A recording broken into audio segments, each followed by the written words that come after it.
Well, good morning, Bakersfield, surrounding communities, and everybody watching online on YouTube, Twitch, and Facebook Live. This is the Early Bird Special right here on KGEO Sports Talk, 101.1 FM, 1230 AM.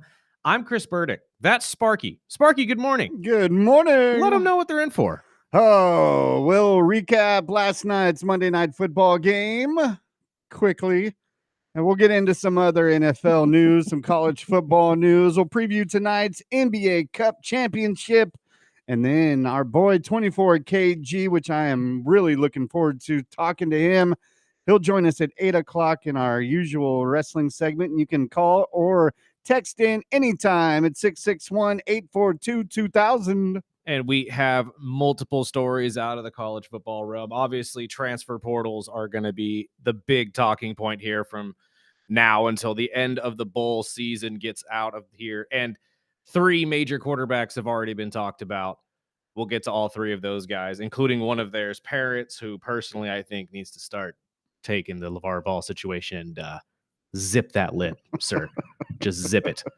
But I know Sparky doesn't want to get into this that much, but we have to talk about the Monday Night Football game as Mike Tomlin continues his undefeated streak as the Steelers head coach in Monday Night Football games, winning last night 28-15 over the Miami Dolphins, effectively ending the Dolphins' playoff hopes. Thank you. Please, thank you. That's all I can say. Thank you. Look, man, the defense is what we thought they were. We've talked about this multiple times throughout the year. The rush defense isn't there. Gainwell made it look like they were for a half of football. Yeah, for a half. Actually, I'm not gonna lie to you. For those of you who don't follow us all around these radio stations in which me and Sparky like to go and pop our heads in, we make a weekly appearance on our sister station of Kern Radio on the First Look program to do our football picks with our guy Scott Cox. Which is the first time I've ever seen a tie in football picks. I'm just saying right now. Look, man, y'all gave me grief when I picked the number I picked. Everybody, I looked at you and said, this is going to be a low-scoring affair. And the first half, I thought I looked like a genius.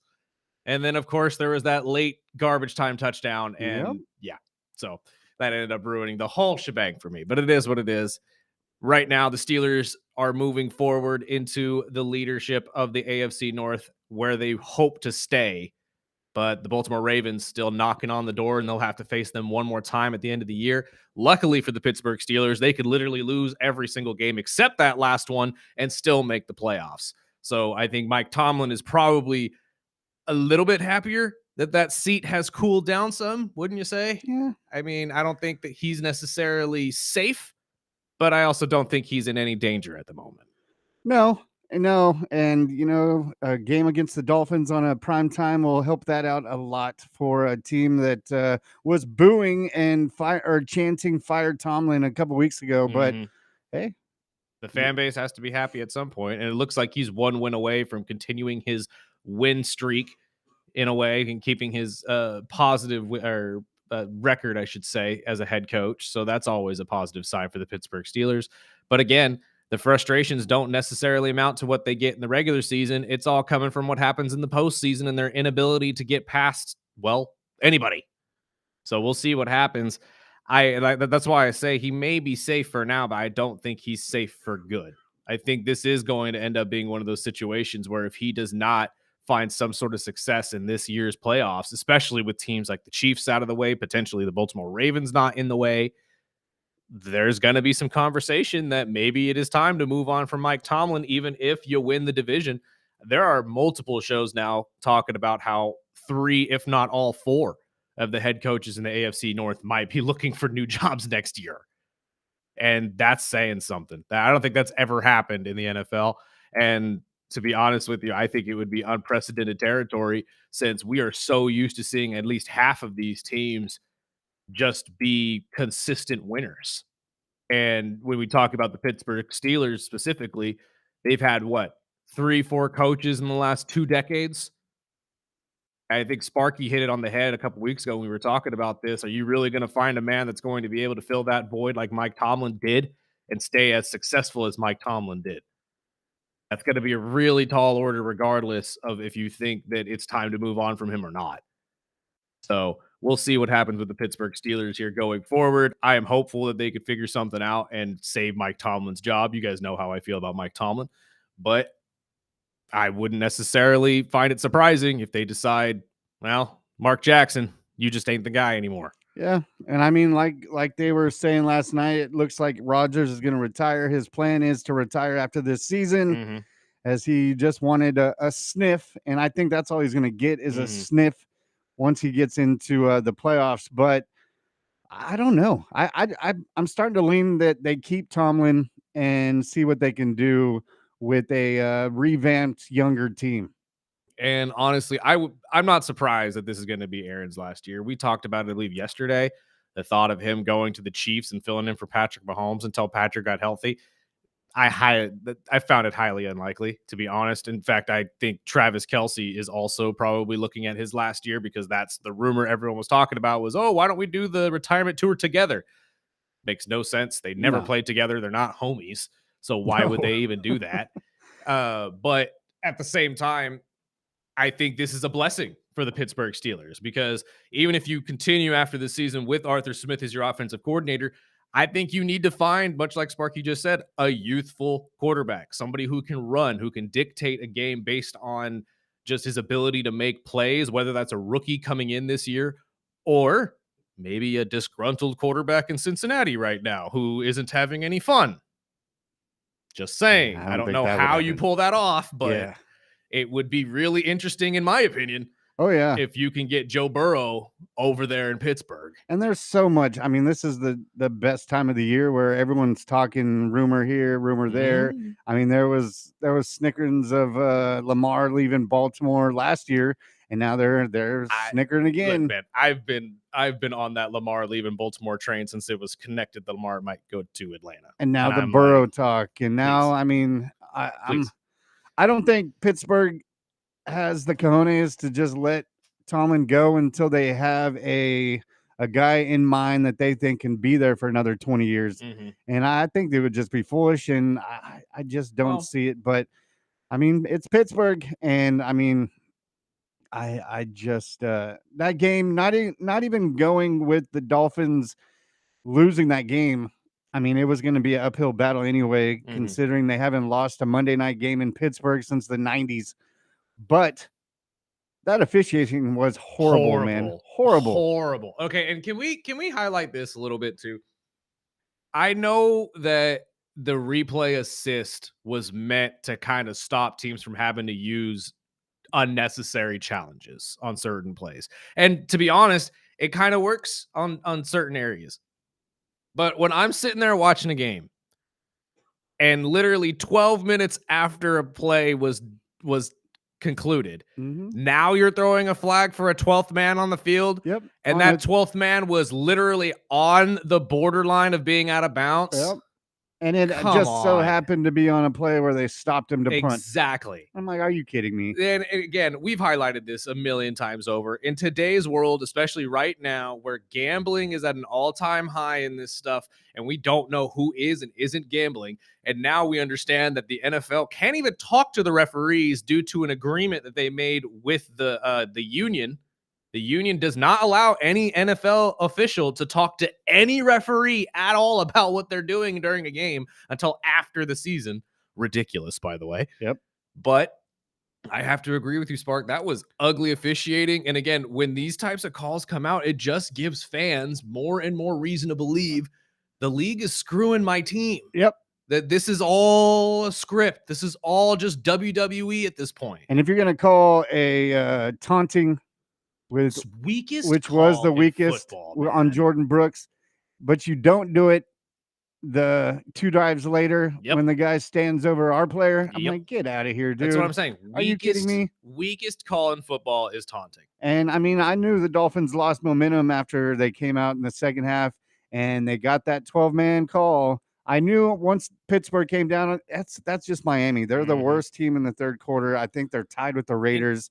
But after that 12-man call, and I'm like, dude, then the taunting, and both of them were on 3rd and long where they stopped pivotal plays. I'm like, all right, this is it. I don't blame you for being frustrated, but it's just it bugs me that it seems like every week we're coming into these games complaining about how bad the officiating is, and there's no success. Like there's no changing of it. I cannot stress enough how frustrating that must be for most people who are watching their teams, because I know I felt it this season that my team got screwed out of a win. I mean, you guys know how I felt about the whole 49ers Falcons game a couple weeks ago where Christian clearly gets pulled across the line, which is illegal. But hey, referees don't want to call that. But we're going to call ticky tack stuff like this, 12 man on the field, all that type of stuff. Stop it. And I get Aaron Rodgers is the king of, first down penalties.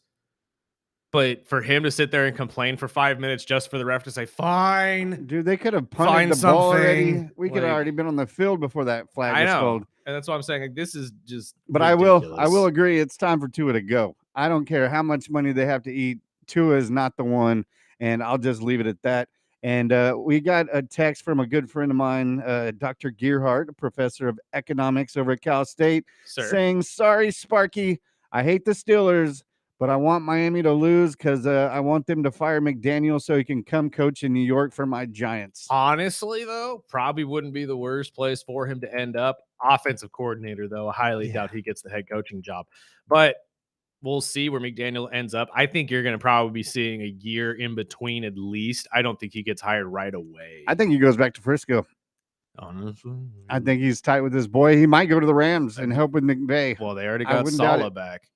And that's what the Niners do. If the Niners brought back the whole band and just said, come on, let's try to run this back. Last time we were all three together, we made it. So let's try it again. I'm more interested in seeing what Miami has planned for their GM.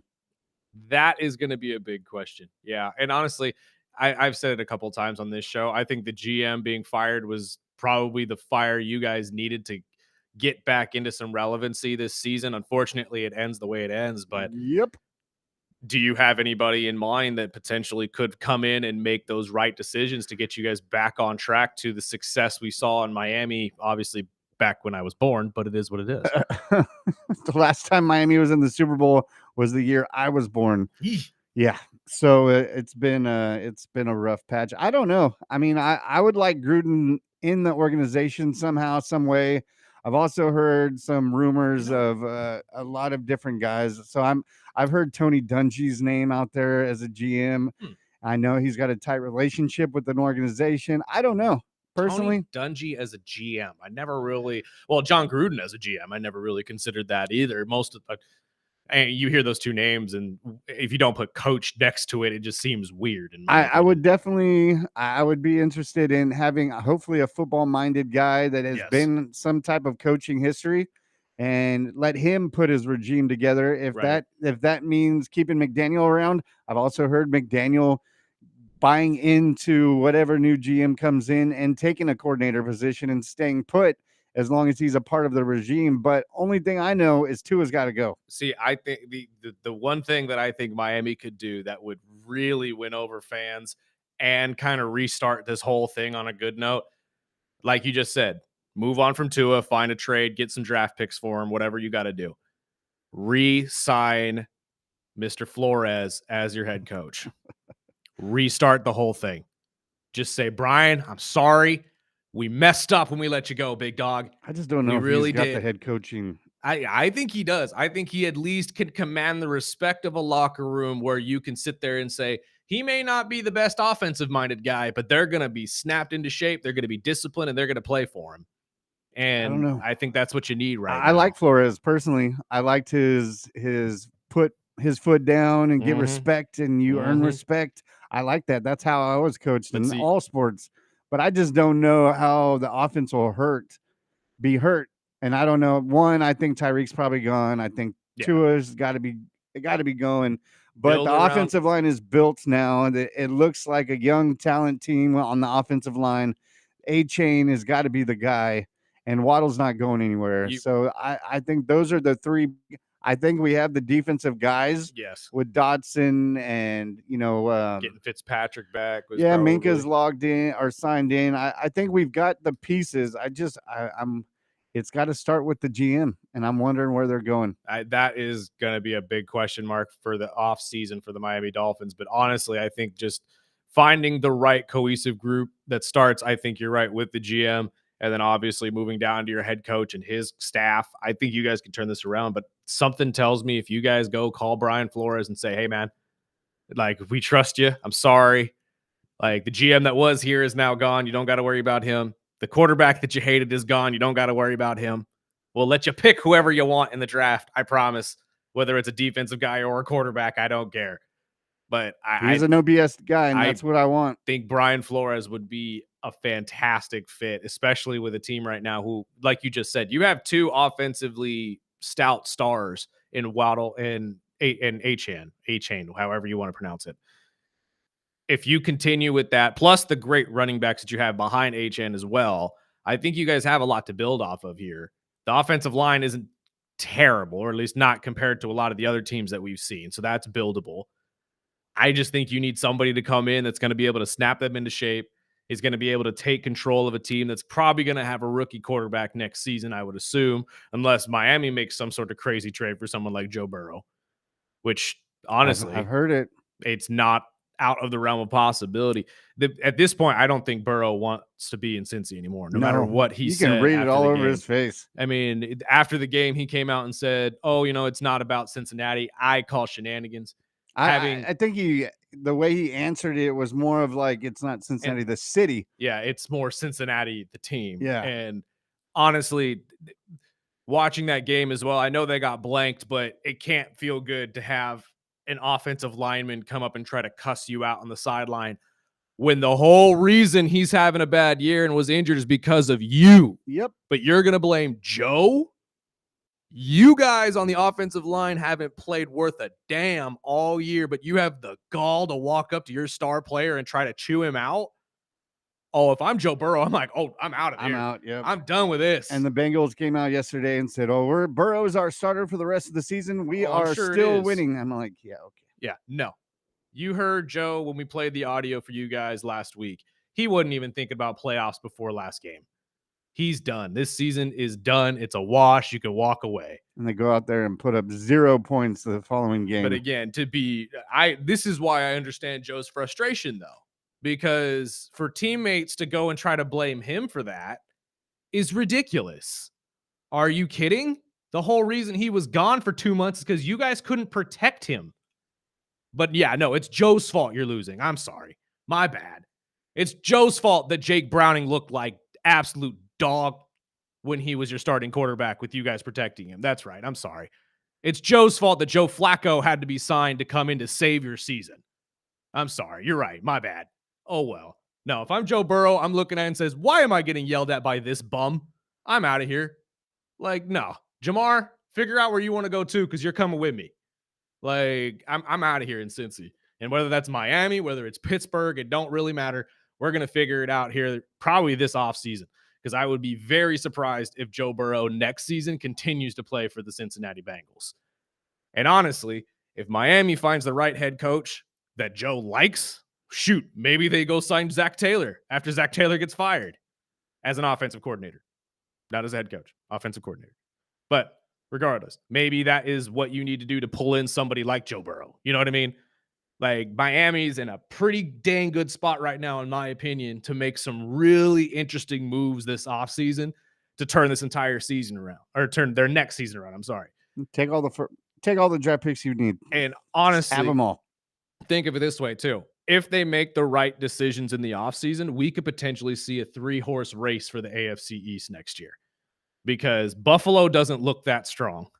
And I don't think they have the money really to make the necessary moves on the defensive side to bring them back. The Patriots, although looking great this year, are going to have a much tougher road next season against harder competition. There is no way this team has the same success they had last year. I'm sorry, schedule's going to get way tougher. Year. So this would put Miami in a perfect spot to be that dark horse team for whomever they decide to sign and move on from. Just get it right. That's all I'm saying. I know it's hard to do in the NFL, but if you can get it right, there's a division title waiting for you next year, in my opinion. Well, we got other NFL news. We'll get into some college news right after this break. We are KGO Sports Talk.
I don't know where to break in here. Welcome back. Early Bird Special right here on KGEO Sports Talk. Apologies if you're on the stream because I know you can't hear the song, but I can't exactly go and break that up. Come on. Step into Slayer. It's not Slayer. It's official. you can't Micah stomp on it. Parsons is out for the season, which I mean, is we not all a big surprise. No, non-contact injuries, especially like the ones we saw with him, it's got to be a torn ACL. Which again, we were talking about Patrick Mahomes missing the vast majority of next season as well with the torn ACL. Micah probably in the same boat. And what does that mean for the Packers? I mean, are we now going to be assessing this trade as a failure for them just solely because you're now going to be dealing with a whole year without him? You know what I mean? And I heard Kerr say Mahomes and Parsons should only miss 4 or 5 weeks. I'm thinking a lot longer than that. no, I don't know. A lot of ACL injuries where someone bounces back within 4 to 5 weeks the next season.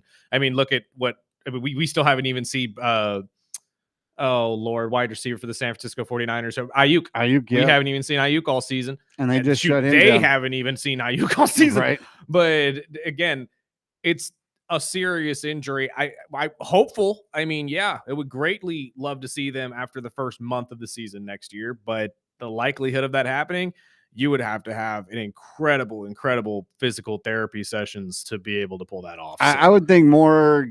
I mean, it might be a lot quicker for a guy like Parsons just because he's a freak athlete. Yeah. I'm thinking it's going to be a little tougher road for a quarterback. I know Mahomes Especially is special, yeah. but that is a crazy injury, and you can see the difference. I know there's different rips and different tears, but the way some of these freak athletes are able to get up and walk off the field, and others are not. So I'm still thinking it's going to be a long wait before you see any of those. And another one, the Commanders are officially shutting down Jaden Daniels for the season, which they probably should have before this last injury. Surprise. But I mean, their season's over. And the Colts did announce Phillip Rivers will be the starting quarterback on Monday Night Football next week against the 49ers. So, I mean, they're going to lean on that guy at least until one of these backups are 100%, unless Phillip Rivers comes out and slings it again. I just don't know what to expect with the Colts. But one thing I wanted to bounce off you, because they did announce it. I haven't seen anything official, but I know Aikman and Buck mentioned it last night. But they're going to cut down the NFL draft first round.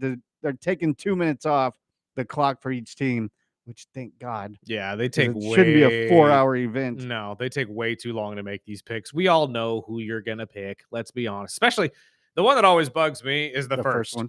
Yes. You've literally been on the clock For a since year. the day they announced it. You know who you're taking.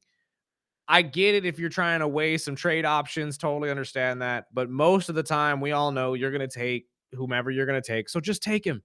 There should be no reason Goodell even walks off the stage. So we'll see how it goes. Hopefully, it does speed up the draft a little bit, at least the first round. I know it's a pageantry thing. I get that. But I do kind of agree. The first round takes way too long to get done. It really does. And we're headed to Pittsburgh this year, which is going to be an interesting site. I know it's a football town and everybody's going to be out there actually checking this out. I don't think they want all these fans sitting out there freezing their butts off as well, though, while the draft is going on. So we'll see how it goes. I personally like it. Personally think that they need to do this probably with the majority of these draft picks, because even the later rounds, like, we know who you're taking. Come on, let's just get it done. Let's get it over with. We got 7 rounds to get through here, Big Hoss. Like, there's a reason why they don't televise the MLB draft, and it's not because no one wants to see who the first round draft picks are. It's because they go about 20 to 30 rounds deep, and no one's got that kind of time. So we'll see what happens with the NFL. I just like the idea of it, and I think people have been calling for this for a long time. It's just too long for a pick in the first round to be giving up 4 or 5 minutes to decide that, when the vast majority already know you're going to be taking Joe Blow, the quarterback out of Ohio State. You know what I mean? So at the end of the day, I think this is just a good move forward. Let's shift over, though, to a little bit of college football, since we're already talking draft. We had talked about it at the beginning of the show, but we have heard of 3 major quarterbacks at least making their decisions on what's going to be coming next in their futures. DJ Langway of the Florida Gators will be heading into the transfer portal. That one kind of surprised me. I'm not going to lie.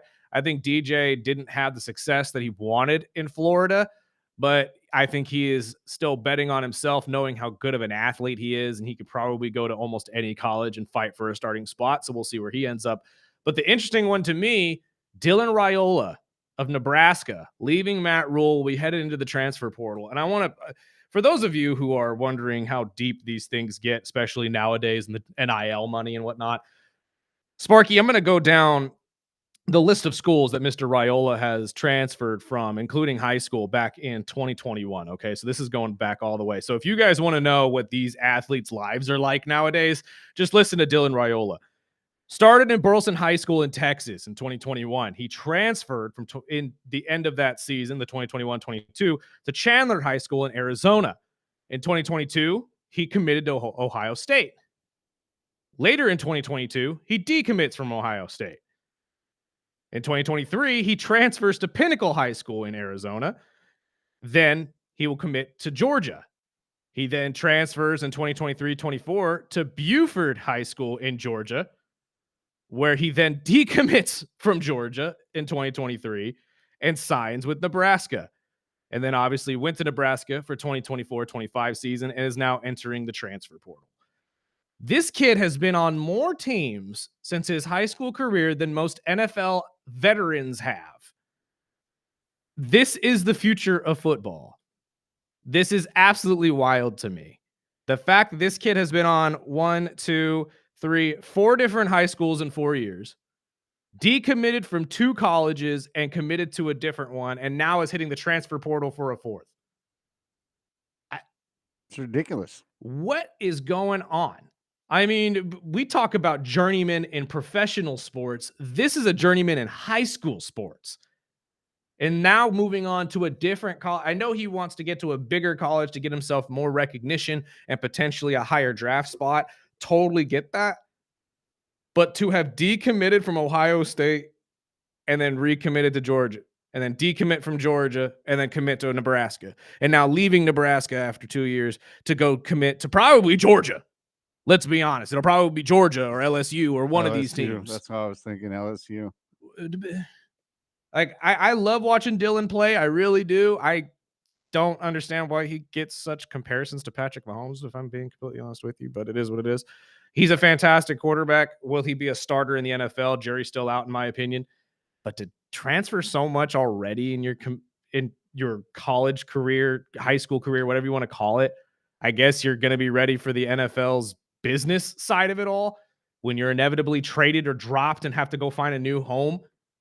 Because that's what essentially you're teaching these kids at a young age, is that there's no loyalty at all to you or to any team. Like, I don't know. This is the you should be able to read a playbook quickly. Yeah, absolutely. But, I mean, that is the problem with the portal. You shouldn't allow players to do. I mean, I get it if you're coming from a low fit, lower school, and you're wanting to go up to a bigger rank. Right. But when you're bouncing around from team to team and they're all high team ranks, I just don't get it. See, when it comes to like the Cam Ward story, okay, for those who don't know, Cam Ward came into college a 0-star athlete, not a single star as a recruit, and worked his way up to the starter at Miami and the first overall pick, Heisman winner, all that type of stuff. That is an interesting story that everybody can get behind, because you're a 0-star athlete who worked his way into relevancy. That's what it's for. Yeah. When you're a 5-star athlete who just wants to jump around from college to college, people get fed up with this. And we wonder why guys are refusing to pay athletes. I mean, we just heard of Aikman saying he's not going to be paying any more athletes out of UCLA because why should he? You're just going to leave in a month. And I mean, I kind of understand it with the same situation with Raiola. If I'm somebody who's trying to fund or at least help fund my football team of my alma mater, I'm not going to want to drop $20 to $30 million on Dylan Raiola because he's probably just going to leave next year. Why would I want to do that? So this entire thing is just getting really weird. I call once again for some sort of control, whether it comes from Congress or what, but we need to have some sort of guidelines for this, because these athletes, I mean, this is why high schools and all of them usually would make you sit out a year after you transferred, so you wouldn't do exactly this. You think that's what's coming? Yeah, I think we're going to have to. Is that the only way to do it, you think? Yeah, is either that or contracts. We're going to have physical contracts with college players where it says you have to play at university and so for at least 2 years. Then the transfer portal will be open to you.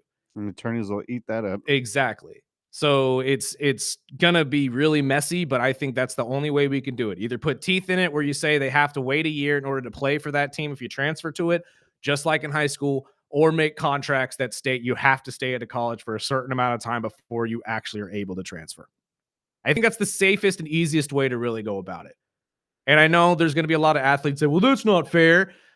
Sorry, kid. It's just like the retirement thing to me. You made a commitment.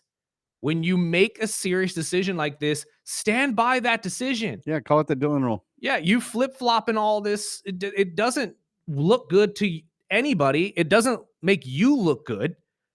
And honestly, if I'm an NFL coach or an NFL GM and I'm drafting you, or at least looking to draft you, I'm not going to want to, because all that tells me is Shoot, you're probably going to leave after your rookie contract. He's got commitment issues. Yes, you're not going to commit to us. You couldn't even commit to a college.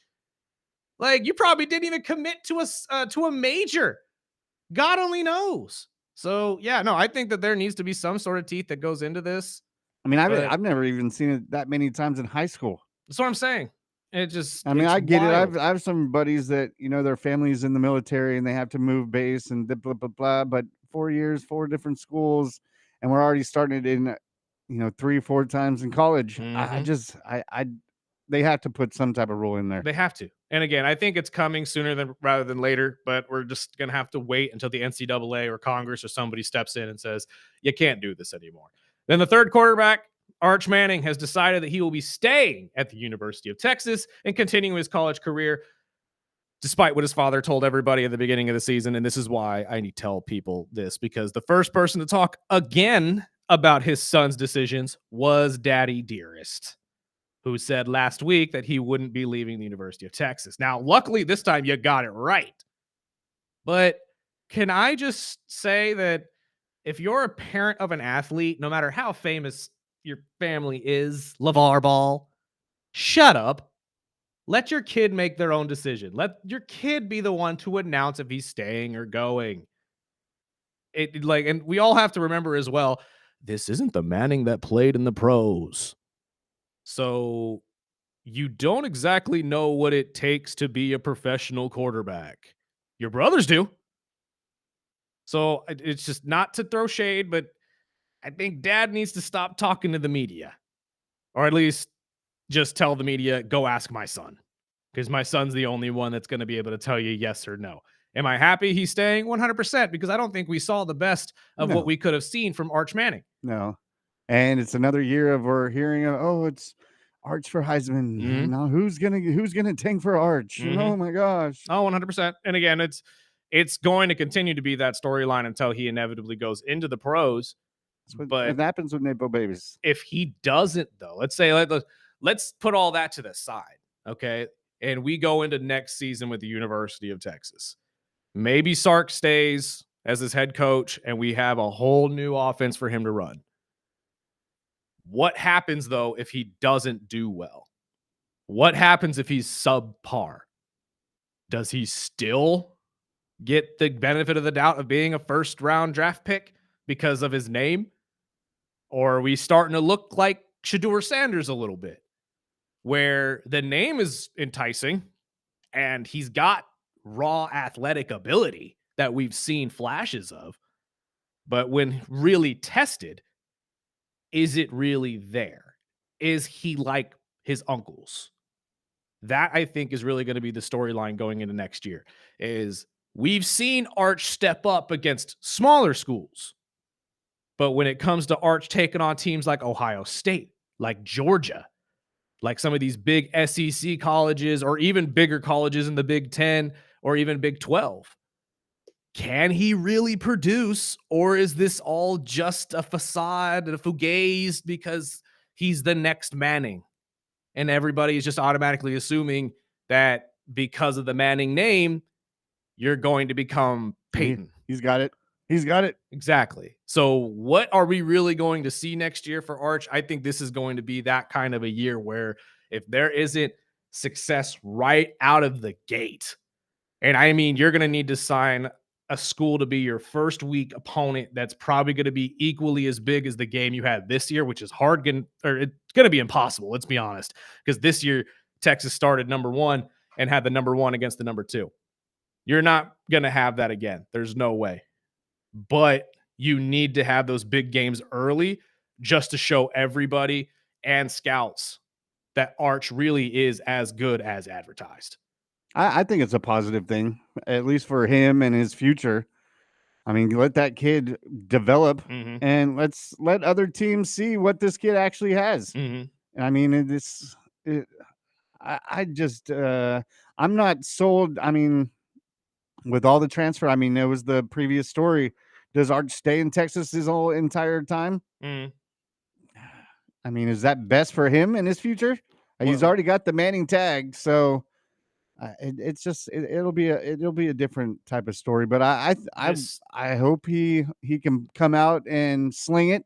But I mean, we were laughing about this a year ago when everyone was like, everyone's tanking for Arch and he's Mhm. the Heisman for favorite. Blah blah blah blah blah. He's not even in the top 5 talk right now. So I mean, let the kid develop and let's see what he has. Absolutely. And honestly, I don't think he leaves Texas. I don't see a transfer in his future, but this is year 3, so it would if he decides to stay for year 4, it could be on the table, especially if Texas doesn't make the playoff again. I could see Arch sitting there saying, "You know what? Maybe I should commit to maybe Georgia or Alabama, one of these schools that has a chance at a college football playoff because inevitably what you're needing for Arch in order for him to live up to the hype of being a Manning, a Heisman Trophy at the very least, and a shot, if not a championship. If he doesn't get either of those two, it's a failure in college for Arch Manning, no matter how good he is in the pros. Because he came in, just like Sparks said, with probably just as much hype, if not more hype, than Trevor Lawrence. And Trevor at Clemson was perfect. And that's essentially what everybody assumed Arch was going to come in and being is the perfect quarterback for this system, the perfect quarterback to take the Longhorns back to where they want to be, where Matthew McConaughey will be dancing on the sidelines of a college football playoff game saying, all right, all right, all right, we're in the end zone. And honestly, if you don't get that at the University of Texas, you just wasted probably one of the biggest hype machines in college football. So there's going to be a lot of talk next year. I think it's going to be more negative than positive. But if we don't even sniff the Heisman Trophy next year for Arch Manning, does he even try for year 4? Does he even come back? Does he tell Texas, I'm leaving, but I'm not necessarily leaving college? I'm going somewhere else? There's going to be a lot of storylines that are going to be popping around the Arch Manning situation next year, especially with all of these quarterbacks. We just talked about the big names like Dylan Raiola, DJ Lagway, all of them transferring and it being so easy to transfer. So we're going to be talking about this all next year too. And I don't think people that like Texas or dislike Texas are going to be liking it either way. But I would hate to see somebody who has come in with this much hype and this much talent be wasted at some point in his career. And again, I'm not saying that in the sense that Texas is doing this on purpose. I'm just saying if it falls this way, that's how it's going to be perceived by everybody, not just people in the media. Fans of football are going to be looking at this and saying, wow, Steve Skarsky really messed this entire thing up. He really did. Let's take a break real quick. On the other side, we will get to some other news in the world of sports. Plus, we finally figured out who the masked man was in the WWE. And God, does it feel good to be right. Well, we will be right back right here on the Early Bird Special on KGEO Sports Talk.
Welcome back. Early bird special right here on KGO Sports Talk 101.1 FM, 12:30 a.m. We are also streaming video live every single day from 7 to 9 on Facebook, YouTube, and Twitch. Come join us, like, share, subscribe, all that type of good stuff. Yeah, and I'm rocking my Dolphin hat. I don't care what anyone thinks. I will rock with my team from the bottom to the middle. See, I would if my team was watchable, and then I got told, because I totally forgot, but we have a Monday night matchup against the Rams later. Yes. And my best friend is a Rams fan. Well, one of my best friends is a Rams fan. The other one's a Steelers fan. Ugh. But I I'm really not going to be hearing. I hate the Steelers. I'm not going to be hearing the end of it from either side of these if we end up having an ugly game there. Because God, are we just? And I really hate Jalen Ramsey. It makes me laugh when I'm listening to the game though, and I hear Troy Aikman and Buck talking about him saying, "Oh, he could have been an all-pro safety if he started there instead of corner." Yeah, right. Yeah. Okay. Again. Duh. True. The opportune word there. Most number one corners are really good at safety. Yes, that's kind of the transition. Thanks, Buck. Like, this is why I can't. And I know Joe is a legend at his craft. I get it. But sometimes some things get said out of Joe Buck's mouth, and Troy's for that matter. I love Troy too, though. And what's funny is like, K. They get a lot. They get a lot of trash talking. I don't usually watch a lot of. Yeah, I don't Aikman hate them. Don't get me wrong. Like, they're not bad at what they do. But I get it. I get it though. Yeah. Yeah. I get it. Absolutely. No, I totally get it. It's exactly the way I feel about it. It's like, I don't hate them. I'll listen to games. Do I like it? Now, Joe Buck at baseball games, I'm out. I am out. Like, no, I'm good. And this is the first time I've said this in probably 20 years, but I can't wait for baseball to start. Right at this point. Well, I mean, your Bulls still have a little bit of a chance, even though they've gone from being. And then we'll get into that. I don't know if you want to get into it now, but the NBA Cup is tonight, if anyone knows, because the media does not talk about it. And I'm looking forward to it tonight. We have a promo by Greg Kerr, and he says it beautifully, though. What's the point? What is the point of all of this? You have yet to put anything in here that makes it worth going after. And it's the money for the players. It has nothing to do with the listener or the viewers or any of that. So what? Like, again, I get it that you're trying to create some excitement in the regular season and bring that back. But until we actually give a dang about the NBA Cup, nobody's going to care. No one's caring who's in the final. I mean, offhand, do you know who's playing? It's the Knicks and the Spurs. And the only reason I know that is because we talked about it yesterday a little bit. Because OKC got knocked out. Yes, that's the only reason. Who are you leaning on? Probably the Spurs. I would prefer seeing the Spurs win, but you guys know how I feel about the Knicks. Anytime, you know what? That's actually the thing. If the Knicks win the NBA Cup tonight, ESPN's not going to shut up about it. I can promise you that right now. And they'll rip them apart if they don't. Exactly. But it just, I have to agree, like, nobody cares. I do, but.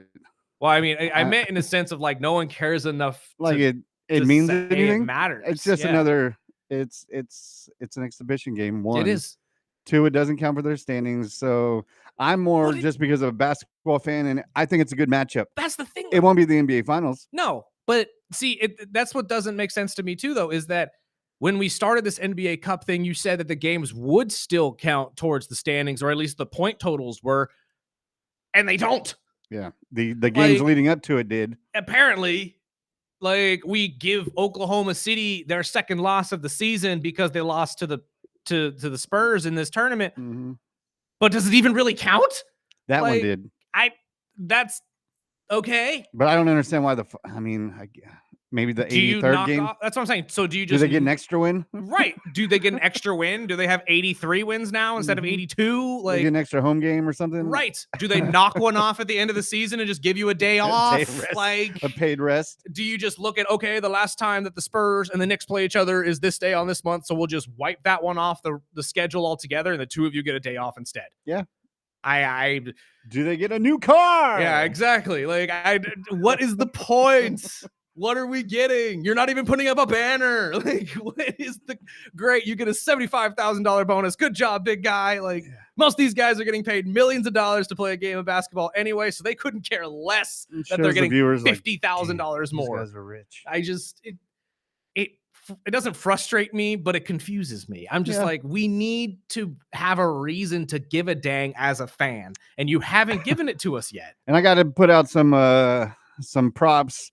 Cooper Flag, 40-point game. first 18-year-old to put up that many points. Yeah, it took an Unfortunately, extra quarter, but they lost. Yeah, they ended up losing thanks to the Jazz's rookie as well, who dropped 37. But I mean, it's a good sign, though. It shows that Cooper Flag is figuring it out. And honestly, somebody at such a young age, I highlighted this last year when he was playing in college, but that kid should have been in high school when he was helping that team make it in the NCAA tournament. So I am really impressed what I have seen from this 18-year-old kid. He's gonna be a stud. Oh, dude, this kid's gonna be a monster if in the he future stays healthy. with him, Wemby, Yes. SGA. The NBA is in good hands Yes. Well, hopefully. if they could stay healthy. Yeah, if they could stay healthy and out of trouble, because we've all been talking about that for years with guys like John Morant and Zion Williamson. And, usually we get these phenoms that come out of nowhere and then something bad happens. So I am hoping and praying that isn't the case. I think Cooper and Victor, both specifically, are pretty dang well-rounded individuals. So I'm going to say that we're going to be okay. Let's take a break real quick. On the other side, we'll talk all things wrestling with our guy 24KG, as Raw was live in Hershey, Pennsylvania last night. It was a fantastic show, and we finally figured out who the masked man was. We'll let you know who that was as well on the other side. This is the Early Bird Special right here on KGEO Sports Talk.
Welcome back.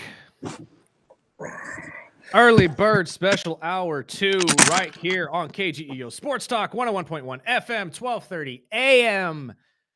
And it is a Tuesday at 8 o'clock, which means it is time to talk all things WWE wrestling with our guy 24KG. I've been waiting all week for this. After Saturday night's main event ended in a controversial manner. And your boy got some vindication last night. Okay. Vindication. Yeah. I'm sorry it wasn't Montez. I don't think it's over. But we see. I think you're right. We'll get to that in a second, though. I think that two things got a whole Blue Blazer could thing potentially still be true. Mm-hmm. Two things, but we'll get to that in a second. Let's start with Saturday night's main event. Sir, good to see you. Good morning. Good to see you. Salutations, gentlemen. Salutations. How are we feeling after all before this you get into all that, KG? I just want to get some recognition out here because not only is 24KG a G, and he's on our show, he's on Hits, he's on Hot, he's on everywhere. But where do you DJ? I mean, I see posts on everywhere, dude. I forget Sparky got to go see you in action. Yeah. Well, I forget about that. Most definitely, you could check me out tonight at the historically famous Riley's Tavern downtown Bakersfield. Also, I have a toy drive this week at the Hideout with B3 and about 12 other artists. It's the second annual toy drive that we're doing for the city. Just something for the kids. And all of a sudden, I see everybody doing toy drives. Christmas is in 10 days. Get it together, y'all. Also, I have an event going on Christmas Eve at the Mint Bar that you guys can check out. And New Year's Eve, home base, Riley's Tavern. But you can catch me around the city. Shout out to the Padre. Shout out to Jerry's Pizza. All the places that keep me employed, man. Outside of what we do here at the station and everything. It's kind of it's what we call a team activity when we involve the community. So come on, show up, show out, have some fun with your boy. I'm not one of them DJs that don't take requests. I do take requests. This is customer service, folks. I wouldn't be winning all these awards and stuff. Hey, baby, bring in the awards. Bring in the awards. How the hell do you have time to watch wrestling? He stays up until 5 in the morning. Yeah. 12 hours of the night. That's what it is. Yeah. Well, no, just big shout out. I had to give you some love, dude, because you're everywhere. I even got into it a little bit. Some love, get into it. Not fisticuffs, but I posted, that's our boy with the Jerry's Pizza picture, and that's our boy. I'm like, hey. KG is everybody. Everybody's boy. I have precedent, but KG is everybody's boy. Hey, as long as you're a good person. Yes. Exactly. You got to be a good person in order for it to work. Speaking of Jerry's Pizza, though, we were talking about the whole Saturday night's main event as you were doing your event on Saturday. Yes. Yeah. They actually, they had it playing downstairs. We were upstairs. I was with Santa watching it. Everybody was having an emotional time, bro. And very much. I mean, you were texting me saying that there were grown men on the side of the street crying. Yes. Lost. There were men, grown adults. Let us start there real quick, because that is the table setting before we get to last night's Raw and how it started, because how it started went beautifully, in my opinion, because that's the only way it could have. But let's talk about the match between John and Gunther. The entire night, I think, was a positive. I think that was probably the best Saturday night's main event that we have seen yet. And that's saying something, because the last couple have been, well, I'll just say it. Lackluster. Every match, I think, in that Saturday night's slate were fantastic. From Oba all the way down to, the tag team match was great. But the ending is what everybody's talking about. The ending in which we saw the entirety of Washington, D.C. collectively chant F you Gunther and F you Triple H at the end of it, because the GOAT lost. But I said yesterday, very briefly at the end of the show, the anger, although warranted, is misplaced. Very much so. I agree. It shouldn't be placed at Triple H. What say you? Well, definitely, I think everybody is in their feelings, because a piece of our nostalgia, childhood, a generational talent has been ripped away from us by the hands of a sweaty German wrestling monster. Which we knew this was going to happen. I called this weeks ago. As much as we would have liked for John Cena to break tradition, he's not gonna. He does what's best for the business every time. That's what he's done for 25 years, and that's what he did on the way out. And this is something that most people might not realize.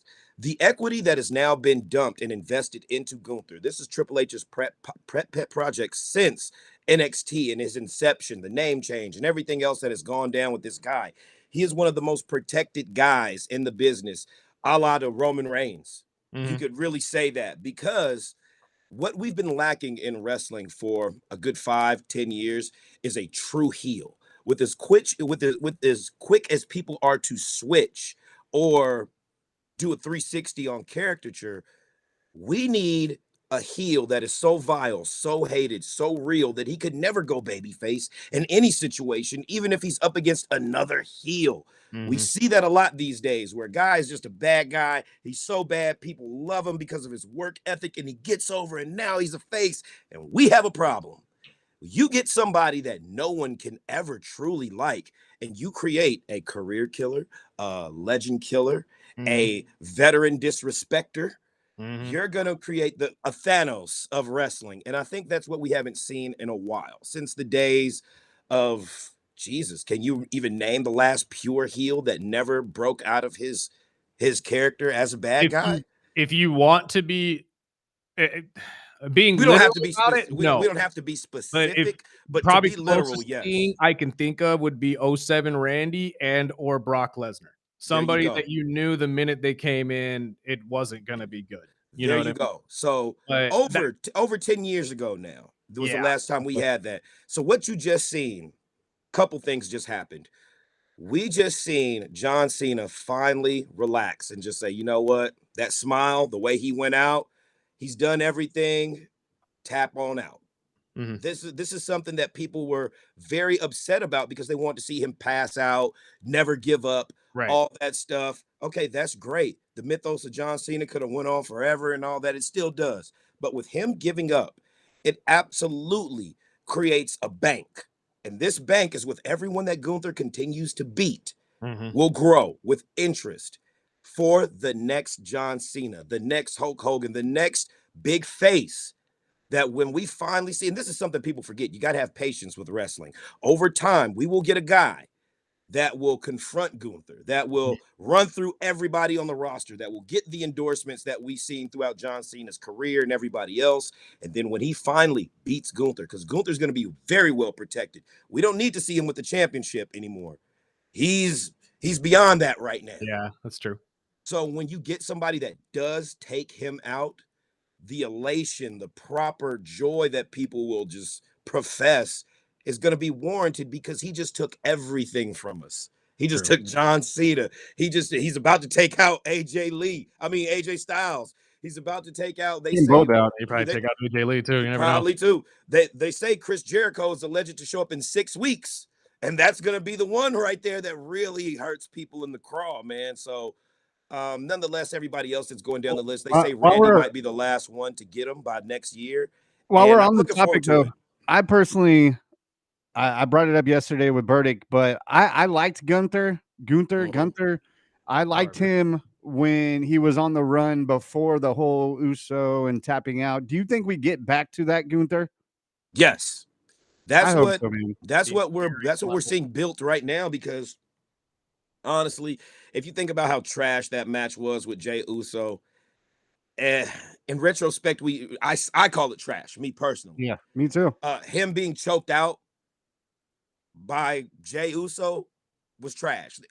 Double super kick and a splash off the top rope would have been great. He shouldn't have never got choked out by his own move, because now it makes it look like, okay, Pat McAfee went up against Gunther. Who else went up against Gunther? Is it really that hard to beat the guy? When you're seeing these people that aren't John Cena's caliber go up against him and actually do some damage to him. So I felt like Triple H erased all that, gave us this reassertion of this ring general, this monster that we seen chop the chest hair off of people in NXT, literally turn your sternum into hamburger meat. Okay, we need that. We need to see blood coming from your clavicle right there in these matches once again. And honestly, I think he did a very respectful job with how he handled John Cena. Very safe. So, He didn't bust him open everywhere like how he does everyone else. He just ground him to a paste in the middle of the mat. no, John had some red. John had Oh some yeah, a little bit at the end of that match. But it could have real been quick, worse. before I shift to my next point about Gunther, you had already brought it up about John when he smiled and tapped out. Nobody wanted to see him tap out. I understand why, never give up, all that type of hoopla. But when it really comes down to it, do you think that was John kind of taking the ending into his own hands? Because if you Yes, look at the reaction that Gunther gave afterwards, he wasn't expecting a tap out. pretty sure. Even though, and I'll get to my gripe against this match in a second, but do you think that John was probably told, hey, you're going to either knock out or you're going to win? But John ended up saying, you know what? No, I'm not going to have it go down like that. I'm going to have it go down like this, and took it into his own hands and tapped out. I'd say wait for WWE Unreal Season 2 Right. to find out if there's going to be anything about that, because he did say on, I believe, Jimmy Kimmel or one of those late night interviews that he was doing, that they are filming for that right now through this whole era. It starts in January. Yes, Well, and if season season drops in 2, January, but I'm going to call it, this comes out in season 3. How much you want to bet? Season 2, I think, is going to be more about Seth faking the injury, yeah, and all the stuff we got in that area. I think season 3 is going to be the selling point for that. Is, you get to see what happened with John Cena's final match, And there'll be a documentary for it. Oh yeah, definitely. They're going to milk this forever. John Cena may be done wrestling, but he is still an ambassador. 100%. Just like Tom Brady claims that he was a milking farm boy back when he was a child, which I call shenanigans. Anywho, so my gripe, and I've told you this on Saturday, okay, and I've been mulling on this, but I think the internet is giving a lot of grief to other wrestlers that they don't give to certain ones, okay? Definitely. And hear me out on this. So I hate the fact that my GOAT gets a lot of grief for being a 5-tool wonder, as the internet likes to call him. He has 5 moves. I also hate the fact that the internet, and not to throw shade, but you guys call Jey Uso that he doesn't have a motor and he can't be a singles wrestler. And yet we're going to let Gunther get away with both of those things. Yes. Not have the motor, and I could tell you that right now, because if he did, he wouldn't have gone to the sleeper. What is it, 5 times in a row at the end of that match before John inevitably finally tapped out? And go ahead. On top of that, I make the point that I made yesterday. If we're going to give John grief for being a 5-tool guy or a 5-move guy, what does Gunther have outside of the chop, the power bomb, the sleeper, and the splash? Presence. So does John. Yeah, we're not talking about John yet. We'll get to John real quick. Let's talk. Wait. Let me break this down for you. The way you addressed Jey Uso and Gunther's motor are 2 totally different engines. We got a guy that came off of being an assist guy, a tag team guy that had to adapt to singles wrestling. A guy who's also 40. We seen that. We know he smoked, he drank, he liked to party. He don't care what people think. Yeah, he does that, okay? But he showed up for the opportunity that they gave him. Granted, some things needed some work. Gunther, you got to look at it like this. The reason why he went to that headlock, that sleeper hold 5 times, because he is a throwback. He is an homage to the grunt style of frustration. Now imagine trying everything in your arsenal, your top 5, and even the innovations off of those top 5s, which we seen this character, John Cena, go through for 20 years and beat everybody almost with. The one guy he couldn't get it over with was a guy that kept clamping down on him and choked the life out of him. Psychologically, that's going to frustrate every wrestling fan, thus us, and the whole IWC, the internet wrestling community, to the point that they are spitting vitriol through the keyboards right now. Oh, 100%. Literally, it's so frustrating. Think about this. When you were little and you were wrestling with your cousins or your brothers, and you just had that one big family member that's like, oh, I see y'all, and just hold you down and just laugh. It's almost to the equivalent of childlike frustration, because we're seeing something that's so nostalgically attached to our heartstrings. Athletically, we relate to it as adults. The strive, the perseverance, the never give up. Seeing that actually happen, John Cena give up, I think crippled people's view on this guy, and he told you, he prepared everybody for this for months. He said, you better find your peace of mind with this because you're not going to like how it ends. He told everybody this, especially on the last 2 weeks of his circuit tour, that this is it. He is not giving the 125%, the never give up this. He's going to give it all out of his tank that he has left and walk away from it. So even though, me personally, I had to go back and watch it, I was in my feelings. I seen grown men come out of an establishment and catch air like, I'm getting text messages, my friend, from people who claim to don't watch wrestling and don't care about wrestling, and they were texting me over the weekend about what did you guys this, and think? I'm like, can you believe Cena passed don't get me wrong, out? I'm all for it. I'm all for it too, but that watch the product, I'm all for it. It was so annoying though with some of them because I'm like, dude, closet wrestling fans coming out of everywhere. Don't tell me that match was weak because you thought Cena was going to win. Everyone knew. If you're a real fan, you understand the business. Cena wasn't going to win unless Cena wanted to. At least if you know John's love for being a traditional wrestler. And exactly. Yeah, he's going to go out with the lights up on him. Challenging that thought, because we've been saying that on this show for weeks, that John was going to lose just solely because it's the tradition. It's how things go. But if you want to challenge that, technically, Triple H won his last match. Shawn Michaels won his last match. Ric Flair, although 20 years too late, won his last match. Well, didn't HBK hit him? Yeah, but again, that was his last match in WWE, though. Yeah, he had another couple of matches. Yeah, so Sting won his last match. Sting won his last one. So theoretically, you don't have to lose, especially the biggest of the big have technically won a lot of their last matches.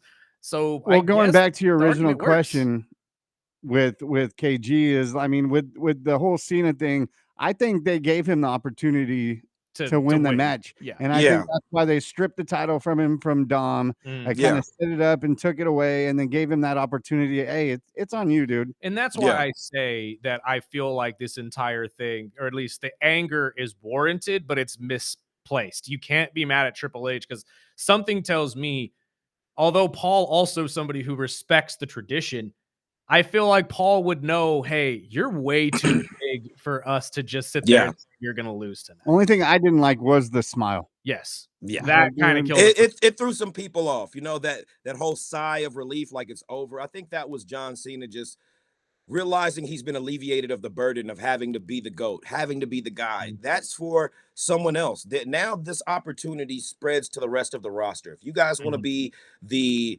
world record holder of Making a Wish, of public events with sick kids, of press junkets, of being the ambassador to a flagship company that is now a global entity, John Cena helped get it there.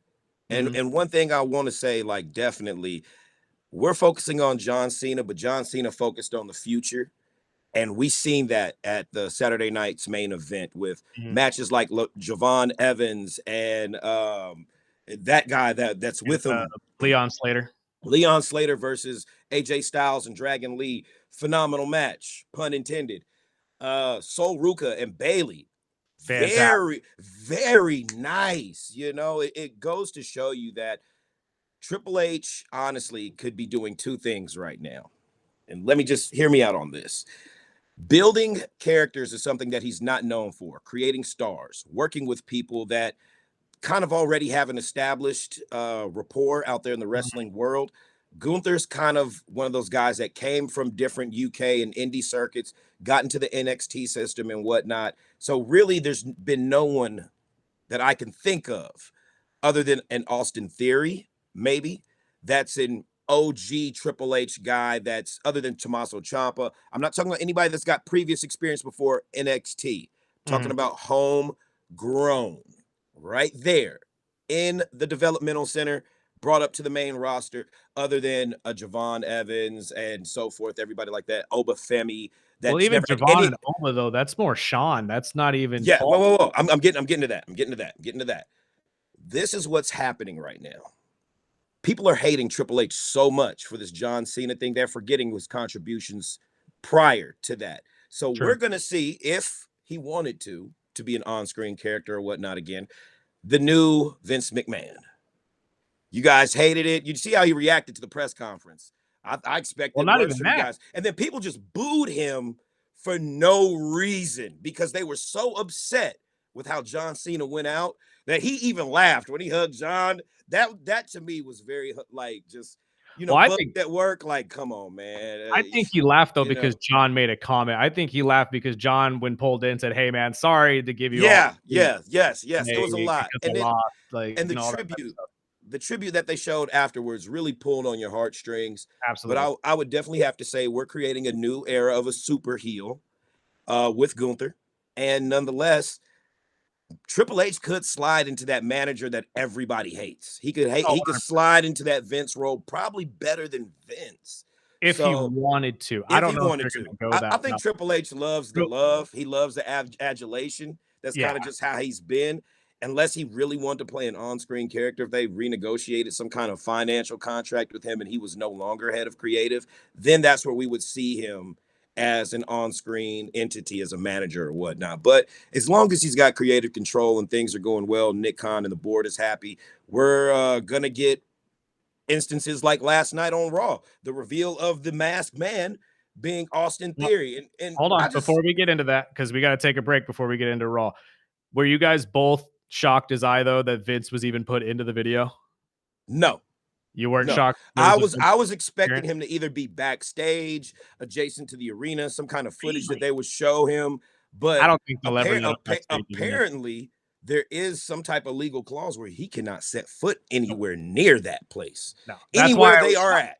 That's why I was Yes. shocked. He's been physically scrubbed from almost everything. Like the fact that they even showed him at all, and honestly, seeing John's reaction of tearing up and almost crying when he saw He Vince's loves Vince, face. man. Oh yeah, Probably I think disappointed all in of them do. Vince a I think lot. all of them that have worked with Vince are, they see him as a father figure. But at the Yeah. same time, I was shook. I couldn't believe that WWE, even if it was just that one blurb that we've all heard Vince say before in other videos, but like I just couldn't believe they threw him in there. Hold on, You real know, quick. We got to take a break real quick. So just hold that thought. On the other side, we will get to everything on Raw, starting with Gunther coming out and just calling everybody's goat a little B word for tapping out. But we break in real quick. So we'll be right back. Give us about 3-4 minutes. This is the early bird special right here on KGEO Sports Talk.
Of course. No chance in hell. I don't know if I could add it. This song never hit for me, but it is. I liked it it's a until classic. It hit for me, man. Yeah, exactly. Or when he came out in the do-rag and Do-rag Vince was a Do-rag Vince crazy was, era. That was Do-rag a Vince was a crazy menace. era.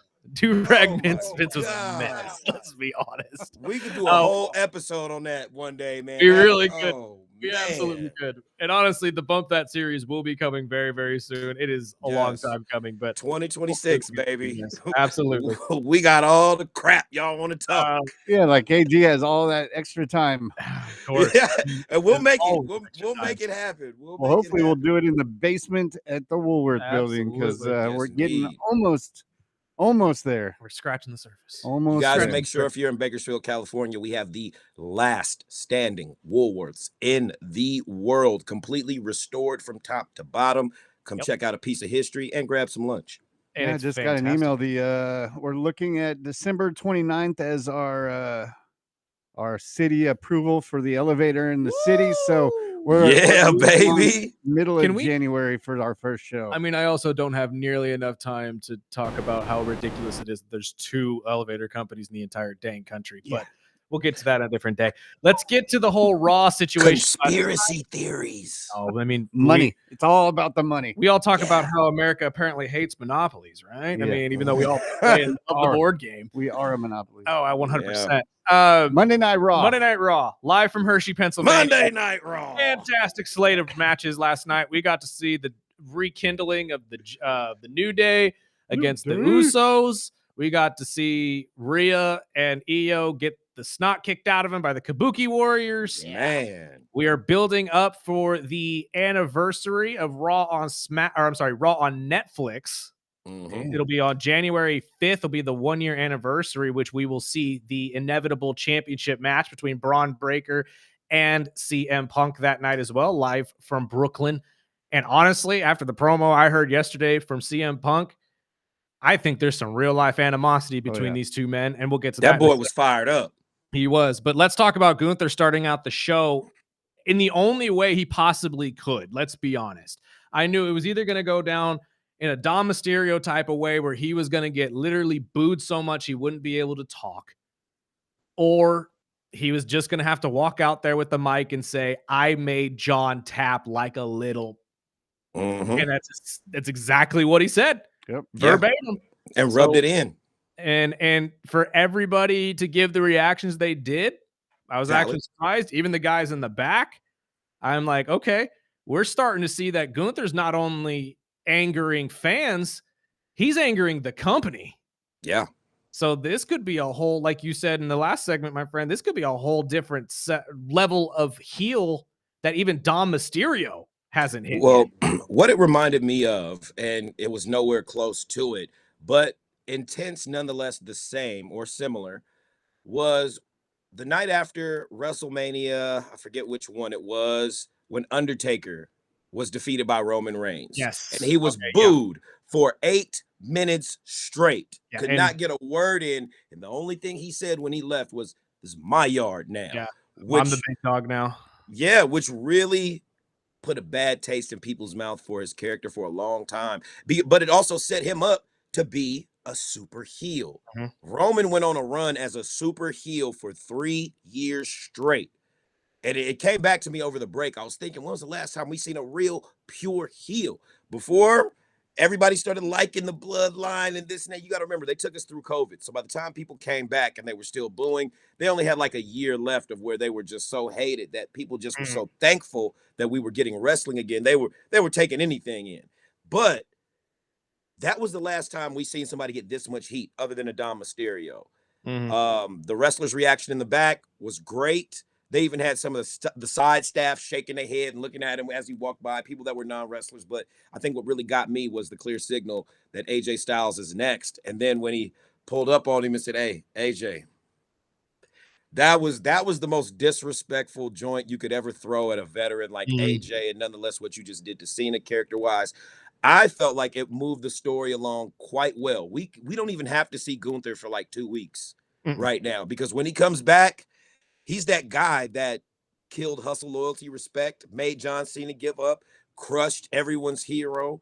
And as he continues to run through people, we will get this swellage of waiting for the next big thing to knock him off his block. Anybody that goes up against him right now is going to be an automatic face, whether they're heel, tweener, whatnot, because people Mhm. want to see this guy lose and lose bad right now. So, Mhm.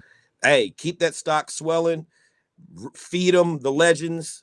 We know what's going to happen. Somebody's going to step up, and whoever beats Gunther is going to have the weight of the entire wrestling world on their shoulders to perform as such previous to John Cena did, you Mhm. know? And I think it'll be a while before anybody beats Yeah, him.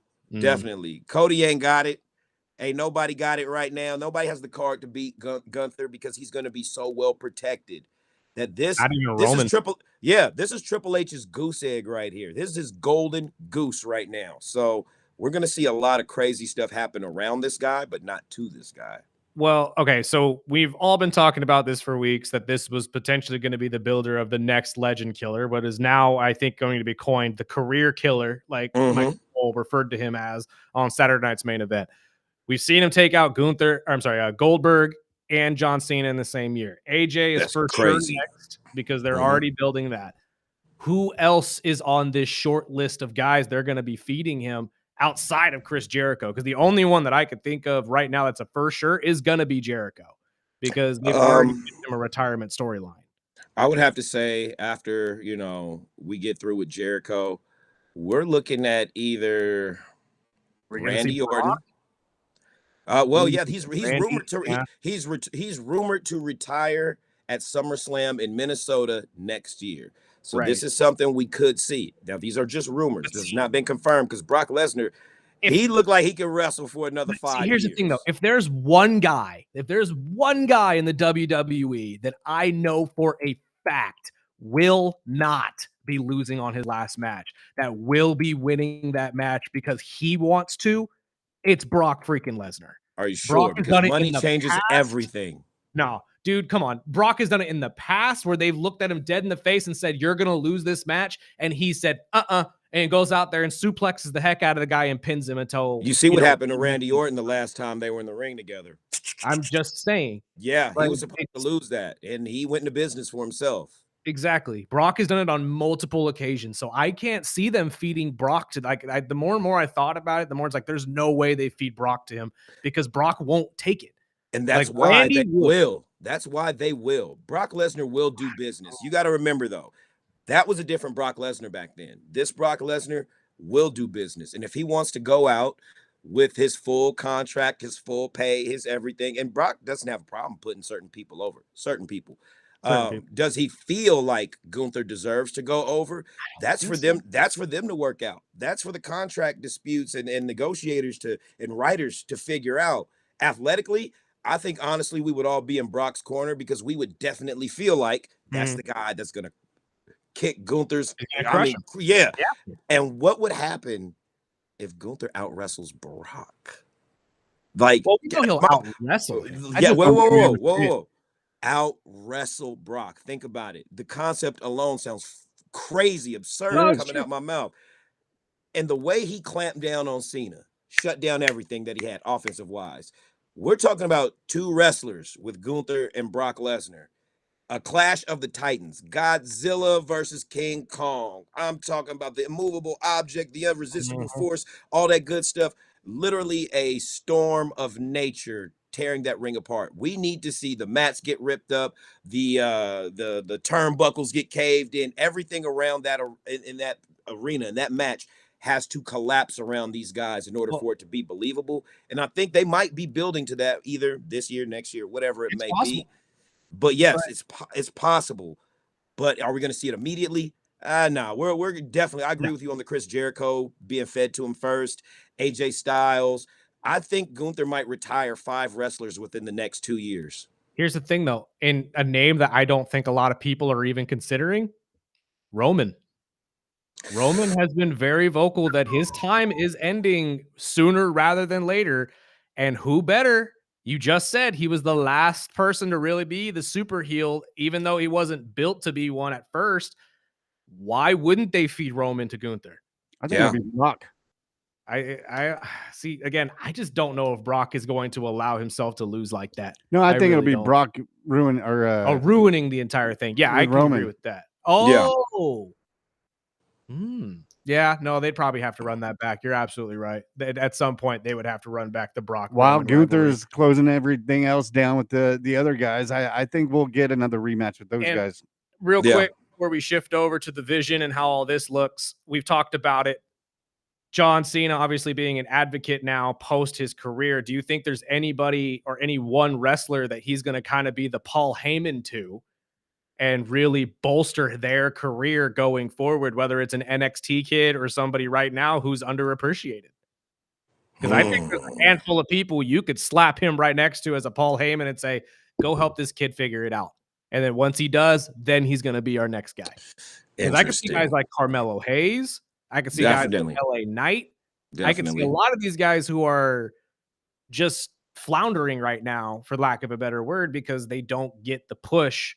Because, as much as we loved them at the or at where they were before this, that roster is bloated.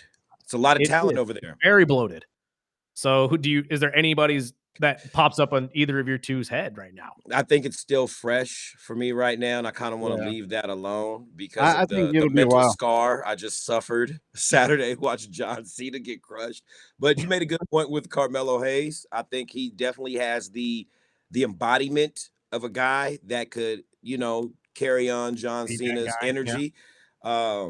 There's definitely somebody there, but it just slips my mind right now, and we'll come to that in future episodes or as we watch Raw progress. Anybody in NXT right now, I can't really see it other than the obvious, that we could name that we already mentioned, but no, not right now. The guy who popped up in the dang show when nobody was even expecting him to be there, Mr. Hendry. Oh my gosh. Again, every time. It's going to happen every time. He is the most beloved wrestler right now on the ridiculous. Internet. I get it, but I don't get it. But we don't have nearly enough time. It was funny because I had my son with me, and I made him watch it. I made him watch the Saturday night main event, and I told him, you pick the winners, $20 a match. Mm-hmm. I ended up leaving with he made $20. Was it the Joe Hendry one? No, it wasn't, because I was hoping that was going to be an extra match. I was going to say, did he believe? Because I believe. The only one he got right was AJ Styles, the tag team match. But on that, I think the same thing. I don't think there's anybody out there right now. I think they're going to have the Cena break for a little while. I know he's got some other movie stuff going on. But I do want to throw in, they did mention that the Kevin Owens and Natalya will be replacing Undertaker. Yes. On LFG. Well, I hate that Undertaker's being replaced, but I love that Natalya's coming in. And the other one that I think should be swapped out, I think they should swap out Book for Mark Henry.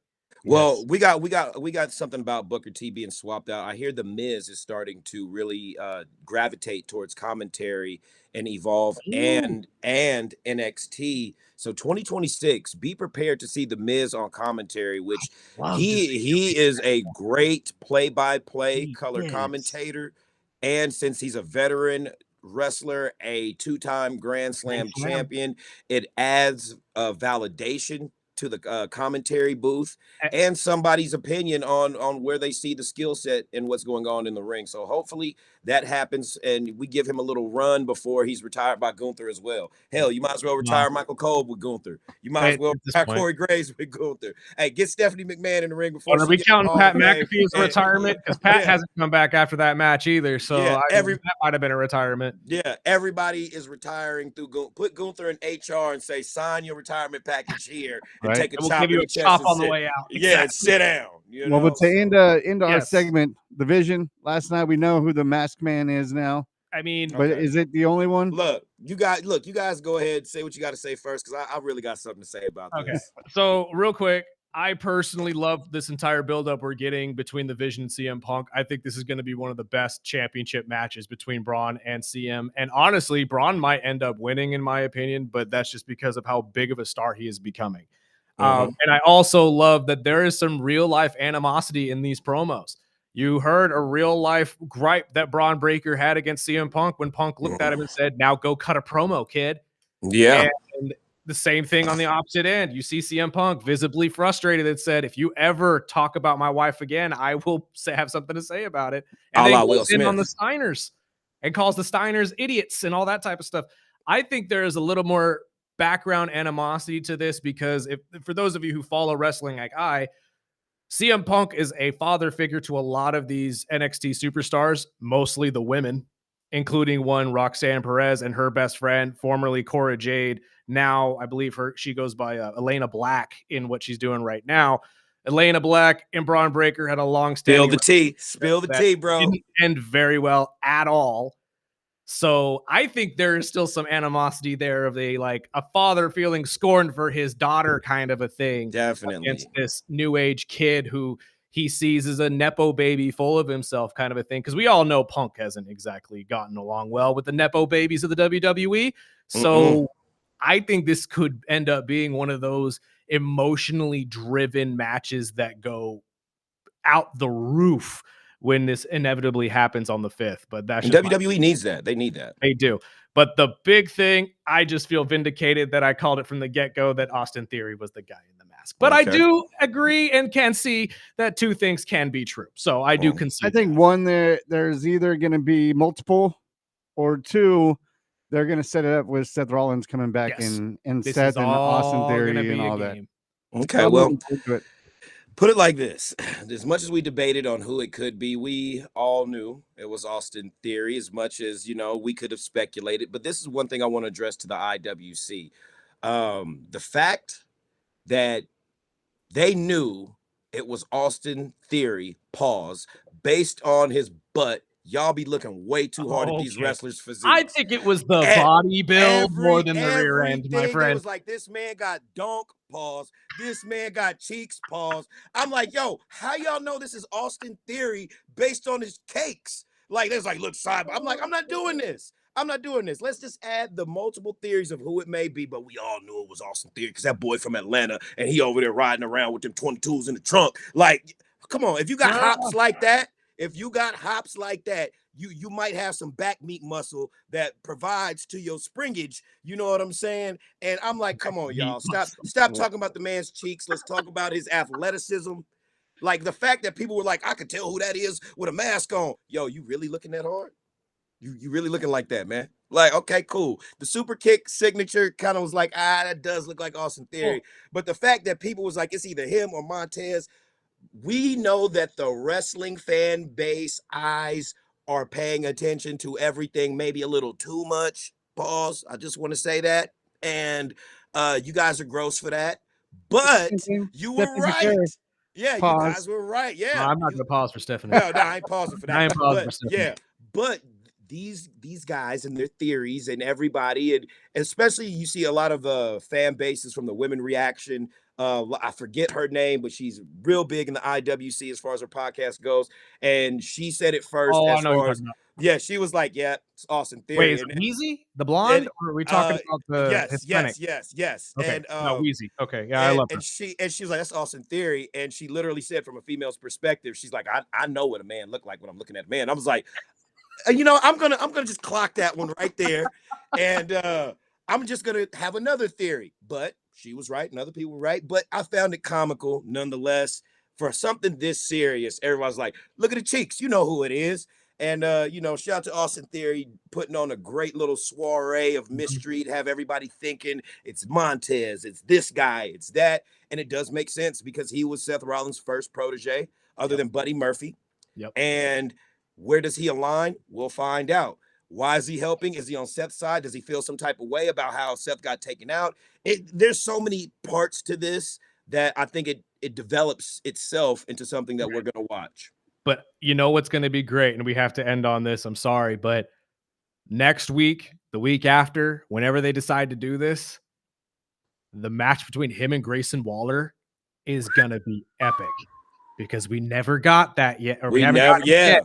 Yeah. And that's where Grayson they're just going to went go out trash first. talking Austin after they split, and he was with the New Day. Just saying, and I've been calling for this for weeks when it came to this, but I've been hoping that we get a new mentality Austin Theory, a vicious Austin Theory, somebody who's going to be coming in for revenge and it's going to be coming in to say, you know what? All of you forgot about me for a year, for a whole year, and I wasn't even mentioned. Yeah. So I hope he comes and gets every bit of the lick back with Seth, and I'm excited to see it, man. Well, you know, when they shave their head, it's serious. He's Exactly. embodying and really professing the energy of that '09 Randy Orton. You I'm know, just that saying. buzz cut Orton, it was a dangerous boy, I'm telling you. I'm telling you. So I think this is going to be interesting, but that match between the Aussie Icon and Austin Theory, most likely next week on Raw, is gonna cook, and it's gonna be Yeah. so much fun to see this guy back in a ring. Sir, thank you so much for your time. We have run out of time, unfortunately, but we will talk to you next week and get all the updates in the world of the WWE. Yes, indeed. You guys stay up, stay active, and if you're out tonight, make sure you join me at Riley's Tavern, or Yes. for Christmas Eve, the night before Christmas. We've got a whole bunch going on. This Friday actually is an ugly sweater Christmas party, so feel free to Love come that. on downtown Main Street, Riley's Tavern, catch your boy KG. And we will pump up your toy drive as well for the rest of the week, my friend. Hey, Text appreciate me it. the That's what I was gonna info say. and Shoot stuff us the like that, info. so we know Gotcha. exactly where to tell everybody go with those toys. But thank you Yes, for your indeed. time, my friend. We will talk to you next week. Let's take a break real quick. We'll be back in about 3 minutes. This is the Early Bird Special right here on KGEO Sports Talk.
Oh, welcome back.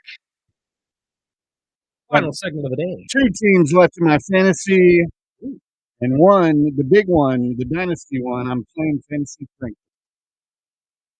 He's got Mahomes. Of course he does. And the other quarterback he has? Tua. We love we love Fancy Frank. We went to high school with Fancy Frank. I'm And his going to wife. spank that boy so much this Well, weekend. I hope you guys are doing well over there, and you don't get too mad when Sparky. It's been a long time coming. Sorry, Wellesley. Real quick before we get out of here, join us tomorrow. We have a big day tomorrow. The Jake Paul v. Joshua fight is this weekend. Yes. So we'll be sitting down talking with our guy Joel Iriarte and his coach Espinoza. I apologize, I had my phone up real quick. Sorry. They'll be joining us tomorrow to help us break down the fight and what is to come. Plus, we have our guy Ryan Holt talk all things Condors as well. So hopefully you guys join us 7 to 9 tomorrow. It's going to be a very, very fun day. Plus, everything in between. We'll help you with your waiver wire and all that if you're still in the playoffs. We'll recap the NBA Cup finals. Silence. I just found out I have to. I guess they don't drop the puck anymore. It's ring the bell or something. It's the horn. So you're going to do the horn this week? I have to do it the Saturday after Christmas. Is this for big? Yes. Fun? I don't know what I'm supposed to do. I have to do what? Well, you're just gonna be up there. You're gonna be, to ring a bell or anything. No. It's the siren or whatever. That little thing, and then so I have to dance. You'll see.